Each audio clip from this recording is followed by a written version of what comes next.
Most of what you have heard about leg day rests on a lie that refuses to die. The squat is not the king, activation does not equal growth, and a few of the movements you have been quietly skipping happen to be some of the best in the building. What follows is a full ranking of every leg exercise that matters, running from the elite picks that pile on size with almost no downside, all the way down to the ones that demand everything and give back almost nothing. Find a seat before we get into it. A few of these placements are going to sting. S tier is where the real winners live, so that is where we start. A couple of these names are going to catch you off guard. The seated leg curl takes the first spot. For years, people filed leg curls under throwaway finisher, the thing you knock out for 2 lazy sets while your eyes drift to your phone. That picture fell apart once the research came in.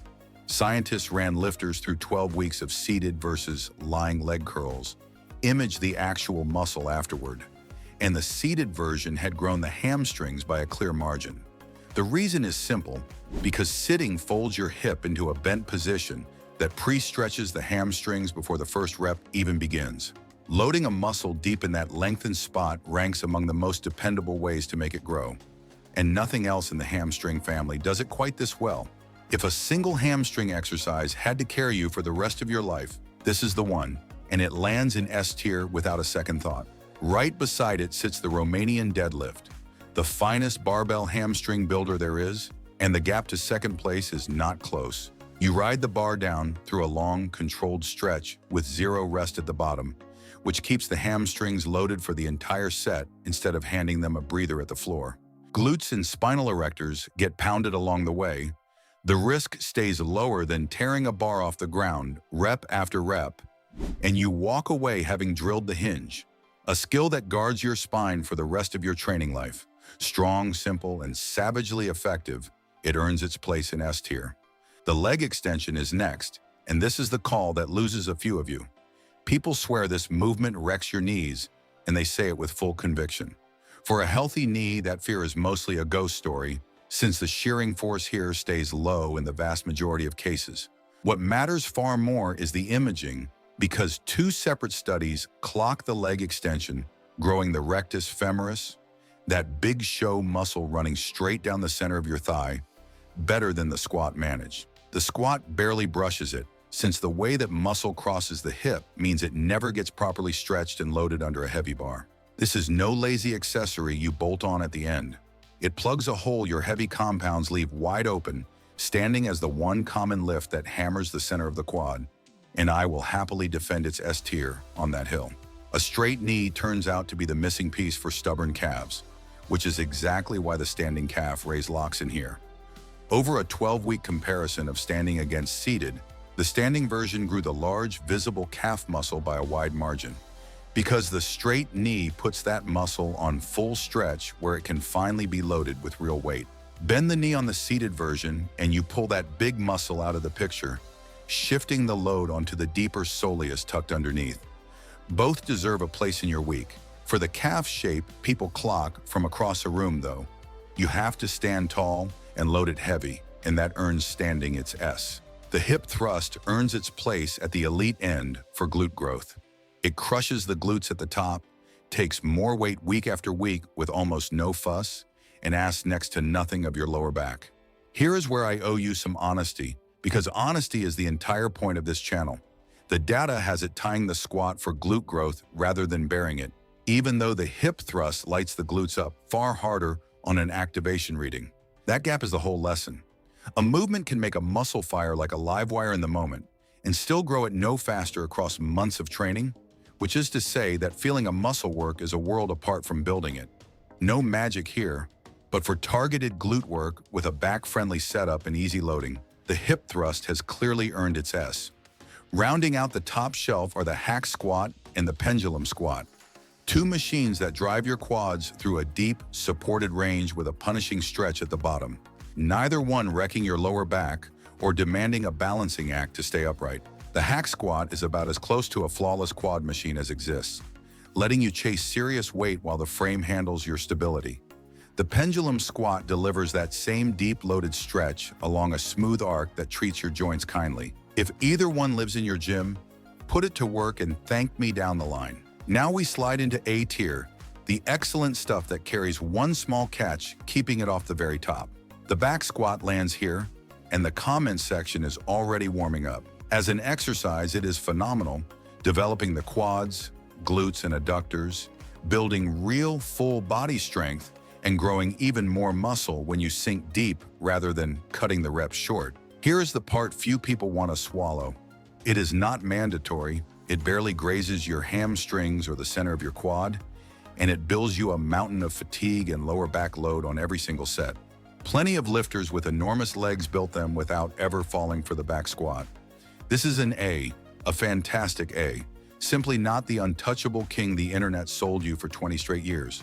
The front squat sits right alongside it, more upright and more quad-focused, gentler on the spine and the knees, and a genuine test for your core and upper back as they fight to hold position. The single thing dragging it down is loadability, since the bar parked on your shoulders and the limits of your wrist mobility cap, how heavy you can ever push it.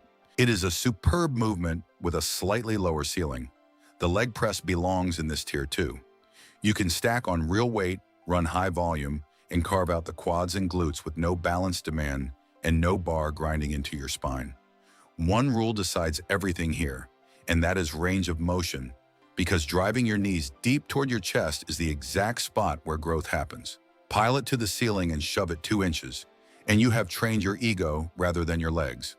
The belt squat has earned a real mention in A tier. It shines especially when your lower back is the thing that always folds first.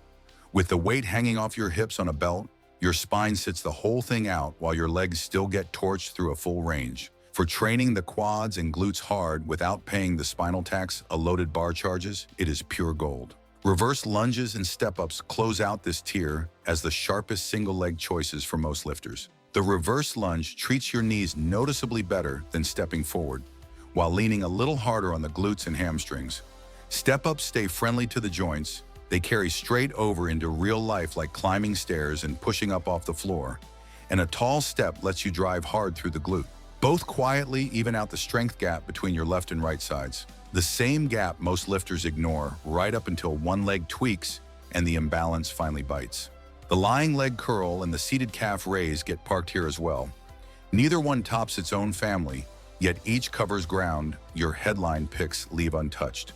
The lying curl trains the hamstring from a different angle than the seated version, and the seated calf raise is the one move that properly digs into that deep soleus. They are not your stars of the show, but they earn an honest A apiece.